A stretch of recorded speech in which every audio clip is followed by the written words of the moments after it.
Nous venons de l'apprendre que Katale est tombé entre les mains du M23, Alliance Fleuve Congo par M23. Est-ce que Katale est si important à tel point que l'on doit parler de ça? On nous dira encore, comme la version a toujours été, ils ne prennent que de petites localités, comme pour dire que pour que l'on prenne au sérieux la question des territoires du pays et pour que l'on prenne au sérieux la question de l'occupation par des forces considérées comme des forces négatives, il faudrait que l'on prenne la ville de Kinshasa pour que les gens disent «Ah, c'est sérieux». Il faudrait que l'on prenne toute la province orientale, que l'on prenne Kisangani, que l'on prenne Lubumbashi pour qu'on comprenne que c'est sérieux. C'est-à-dire une maladie qui n'est pas aussi, qui n'affecte pas la tête, n'est pas importante pour eux. Bonjour, bonsoir. Analysons Congo, nous voulons revenir sur l'événement qui a eu aujourd'hui. Likez la vidéo, partagez, laissez-nous un commentaire positif et suivez-nous. Si vous avez besoin, vous pouvez nous contacter inbox. Notre espace est sponsorisé par nos deux partenaires qui sont chukulu.com, qui est une boutique de vente en ligne, ainsi que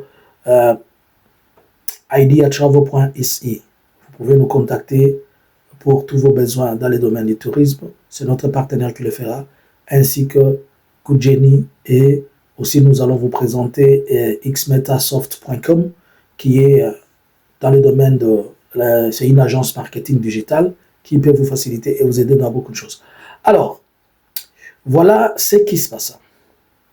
Dans la journée, des combats et des affrontements ont opposé l'Alliance Fleuve Congo avec Alliance Fleuve Congo et son qui est ensemble avec M23, donc Alliance Fleuve Congo bar M23, et de l'autre côté les gouvernements congolais, les Wazalendo, ainsi que les FDLR, puisque à Katale on signale qu'il y avait beaucoup de FDLR.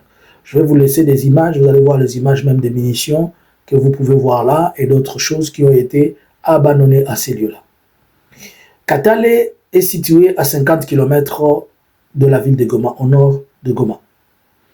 La cité de Katale est là pratiquement, elle est mélangée entre la population Hutu, la population le tribus des Hutus qui sont là-bas, les Nande ainsi que le Tutsi. Donc ces trois peuples sont présents dans la cité dans la ville de Katale. Katale, c'est une grande ville. Nous pouvons la dire comme ça, pour les gens qui ont déjà visité, qui ont été à Katale. Mais ce qui est important avec Katale, ce sont ces deux sorties. À partir de Katale, vous êtes à 20 km de Kiwanja. À partir de Katale, vous êtes à 25 km de Rutshuru Centre, qui est le chef-lieu même du territoire de Rutshuru. Et là, vous êtes dans le territoire de Masisi. Alors, ce qui est plus important, c'est que si par rapport à cette position, donc le M23, il va marcher sur Kichanga dans peu de jours. Et il va marcher sur Rutshuru dans peu de jours. Si Kichanga est bloqué, plutôt, pas Kichanga, Kiwanja, excusez-moi, c'est pas Kichanga, c'est Kiwanja.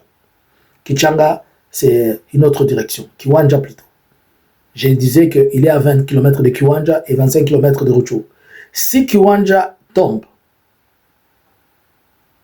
et Rutshuru tombe, ce sont deux grandes cités, des grandes villes stratégiques et chefferies. Par la même occasion, je suis en train de voir que le M23 risque d'ouvrir 3 fronts à la fois. Mais moi, je demanderais à ceux qui, si j'étais les commandants opération, la stratégie la plus meilleure, c'est de ne pas regarder et ne pas danser la danse du M23. Mais c'est imposer la danse au M23. Mais le gouvernement congolais est en train de subir la danse du M23. Mais comme il y a cet échec à Kiwanja, à Katale, cela veut dire que toutes les autres poches deviennent aussi deviennent aussi comme des passoires. On nous a dit que la RDC avait la réussite sur terrain. Mais c'est comme si le gouvernement est en train de nous rendre ennemis de notre armée, alors que nous ne sommes pas ennemis de notre armée, puisque nous n'avons que cette unique armée. Mais notre gouvernement est en train de jouer au mensonge, et je sais que dans toutes les guerres, il y a ces guerres communicationnelles, mais apparemment, on arrive à bien comprendre les problématiques et donner des solutions. On nous a dit que comment Massouzou a pris le commandement des opérations, c'est que les choses vont bien aller.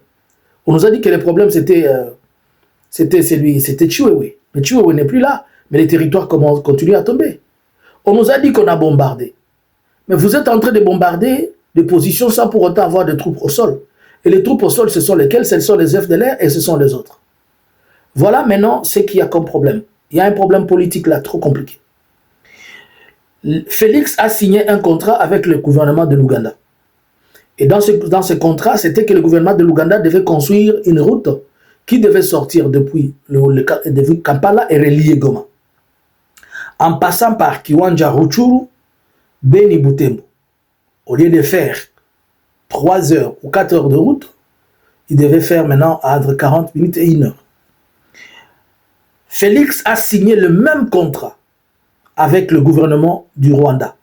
C'est pourquoi on parle de leur communiqué de 2021 de Goma, où Kagame devait aussi exploiter cette route-là dans le cadre du tourisme, et c'est pourquoi il y a eu même les avancées avec Rwandair.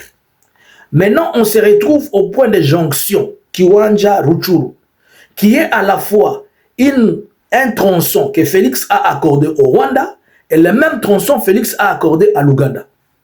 Mais l'Ouganda s'est déjà déclaré qu'il ne fera plus la guerre au Rwanda en territoire congolais.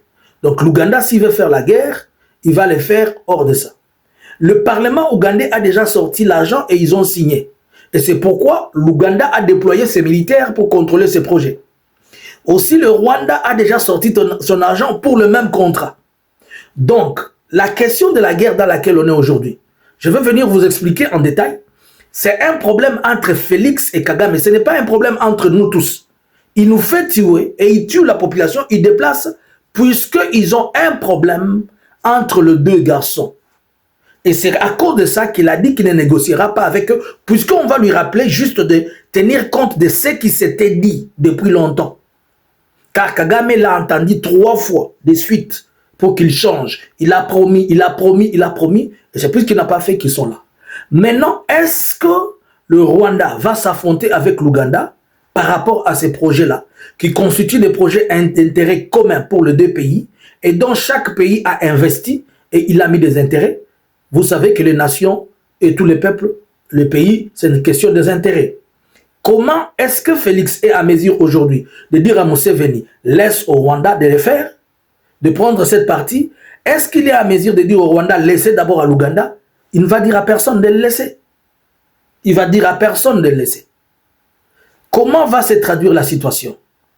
Dans ce sens, l'Ouganda et le Rwanda, ça c'est un scénario que moi je vois.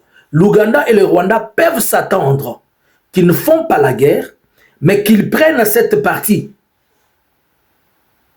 et qu'ils la gèrent d'une manière commune et qu'ils laissent la RDC hors de... et qu'ils chassent la RDC par rapport au contrôle de cet endroit-là. Nous revenons à ce calcul de balkanisation qu'on est en train de dire, puisque le président a donné à la fois au Rwanda et à l'Ouganda, et il n'est pas à mesure de les départager, et ils ne veulent pas faire la guerre, et comme ils ont leurs garçons qui font là, le M23 a ses problèmes politiques, le M23 a ses problèmes ethniques, et ils ont des problèmes économiques, ils vont demander au M23 de jouer à cette carte-là. Dans les jours à venir, d'autres territoires certainement vont tomber. Alors on se pose la question. Vous nous avez dit que vous avez commandé des blindés, des chars et tout ça.